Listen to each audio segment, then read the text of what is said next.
Hi, I'm Craig Phillips. In this video, I'm going to show you how to install Luxeline's composite fencing system from walls and floors, showing you 2 out of the 3 different ways to install it. Transforming your outdoor space is simpler than ever with composite fencing from Luxeline. In this DIY installation video, I'll show you how easy it is to install durable, stylish, composite fence panels with aluminium posts. Luxeline composite fencing can be purchased directly from walls and floors and comes pre-finished in your chosen colour, so there's no need for painting or priming. The fence panels are reversible, giving you a timeless wood grain or modern sleek brushed effect. All slats are capped off both top and bottom with an aluminium U-bar. Then the posts are capped off at the top to complete the look. Once you've chosen your design and had your delivery, lay your products into the position where they're about to be installed. 2 out of the 3 methods of installation that I'll be using are the Inground Posts and surface mounted posts. The third installation method involves mounting directly onto existing concrete posts, providing a versatile solution for any garden. Now, this section of fencing that I'm about to install covers about 30 linear meters all in all. We've got about 20 meters starting from this corner post all the way down to the garden shed that way, and about 10 meters from the post to the corner of the house. Now, I'm going to be showing 2 different types of installation out of the 3. One is going to be the concrete buried posts, which is this one, and them 2 behind me. They're the ones where we had to install on the block pavia, where we had to dig away and put the concrete below. And the second method is the pedestal based posts.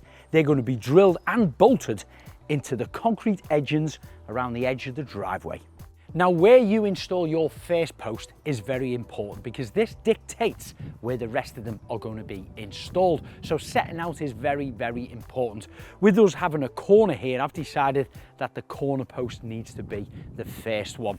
Once you've got that into position and almost set in concrete, you can then run your string lines in and get your straight line, because of course you need to be as straight as possible for when you're doing the dig out or the fixing down of the pedestals, whichever way it is. And then you've got to pace out how far they are apart. Your panels are 6 foot in length, okay?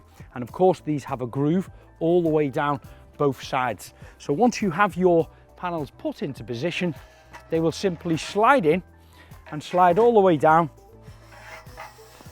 nice and firm, to the bottom like this. But of course, before you put your concrete in and fix them down, it's always great to do a dry run and paste them out like I've done here and also there.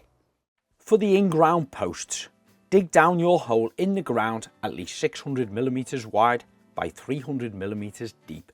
Once you've dug all the required holes, you can start to mix your concrete using gravel, sharp sand and rapid set cement. Once it's mixed, add a couple of shovelfuls into the hole and place your first post in the center of the hole. Continue to apply further concrete around the post. There is a sticker on the side of the post indicating 500 millimeters deep. Bring this up to the top of your floor finish, trusting that your floor is level. This gives you around 100 millimeters of concrete below the base of your post and around all 4 sides. This then assures you have at least 500 millimeters of surrounding concrete to hold your post firmly into position. The post will need to be leveled using a spirit level on both sides, then supported until the concrete dries.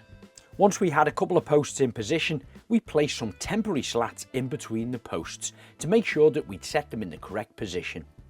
5 or 6 slats will normally do. But remember, please don't try to install the slats properly with the U-bend below until your concrete is completely dry. Now the 4 concrete posts are set and the concrete is dry, I'm going to start on my pedestal posts. Now these are a little bit different. They're not as long and they have a metal square plate welded to the bottom, and as you can see there's 4 screw holes in. These stand probably about 12 millimeters high. Now this one has to be screwed into the solid base below. Now to pace your distance out between these, you do have the U-channel piece, which you put one of these in at the bottom in here, and then straight into that one and you pull your post up to it, making sure that it is in line with your string line, so you're keeping them all straight and they're paced out at the right distance to fit your planks. Using a pencil, mark all 4 holes through the base plate. Remove the post, then you can start to drill the holes in the floor using a masonry drill bit. We need to drill 10mm wide holes by 65mm deep. I always advise drilling holes in very hard surfaces like this concrete kerb with a thinner drill bit to start with, like a 6mm one. Then move up to an 8mm, before completing with the right size being a 10mm wide masonry drill bit. The idea behind this method is to stop the surface splitting or breaking, and it's easier and less impact on your drill.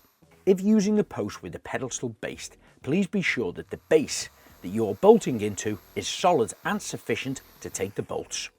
These concrete edging kerbs that I've got are around 250mm thick, sitting on another 250mm of solid concrete. Now place all 4 bolts into the holes you've drilled. Push them down to the bottom of the plate. They may be a little bit stiff and you might have to use a hammer. Then tighten the top of the bolt up with a socket and an impact driver. Then you can continue this method along the full length of your fence area.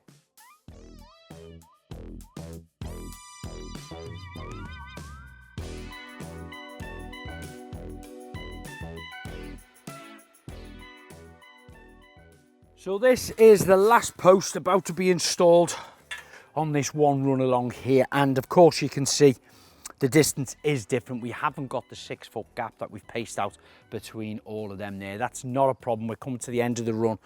So the post itself will be installed exactly the same as the rest of them along here.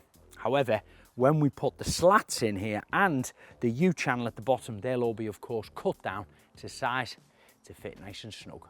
Now the posts are in situ, you can place the cover caps over the top of the post all the way down to the bottom to cover the bolts. Followed by the U-channel, which slots between the 2 posts and the base covers. Now the fence slats themselves that interlock and form the panels. The 6 foot in length, which is 1800mm in length, and then width-wise is 150mm, again about 6 inches. There's 2 sides to them. There's a top side, which has kind of a ridge like this, and then the underside is a V groove like this, and we always need to make sure that that underside is at the bottom, so they basically slotted on the top. That way the water running down them is just going to drip off the front and not gather in this channel in here. And both sides of the planks are different, okay? So you have a pattern side here with the grain on.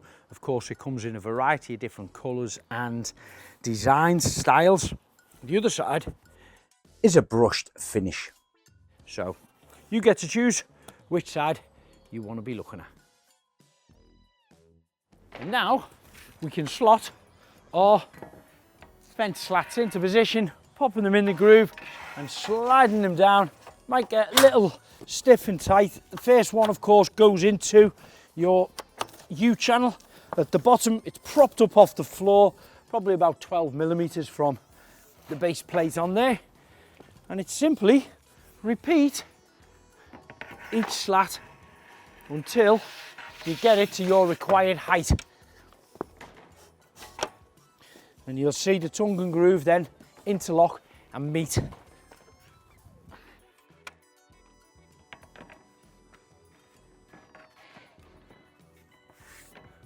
Once your posts are all fixed and in position, it really is quick and easy to install the slats directly on top of one another, sliding them between the groove between each post. Now we're coming to the end run of our fencing.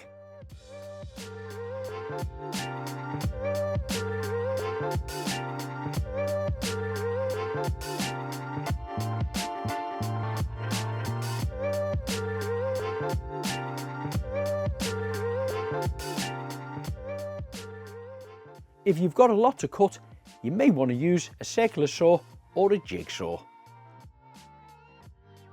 So now all the slats are in place, the U-channel is placed onto the top and the two L brackets are screwed in to hold them in position so they can't lift off. All that's left now is the icing on the top of the cake, which is the post cap. Job done. Now, each of the posts that I've installed on this particular fencing gives you two options. The options are to run in a straight line, which we have done on two sides, and the second option is to use it as a corner post. So when we look closely, we have a slot in here. Of course, we've got a slot in there because that is taking that run, and then we've got a slot around this back side here, which is taking that run, and then a smooth side. So every post has a smooth side. Now, either way you use it, most of the time you're only using two of the slots, and the third one has to be infilled. Therefore, you get a slot that comes with that slides straight down, and you hardly see it. Now, if you've set your post into the ground like I have, this strip may be too long, so it's going to need cutting off with a hacksaw. To clean and maintain your composite fencing system, all you need to do is give it a light wash down with some soapy water and a soft brush. Then rinse off with a jet wash or a hose pipe, without the need to use any abrasive or acidic cleaning products, making the whole system extremely low maintenance. The eco-friendly composite fence slats are made from 60% recycled materials.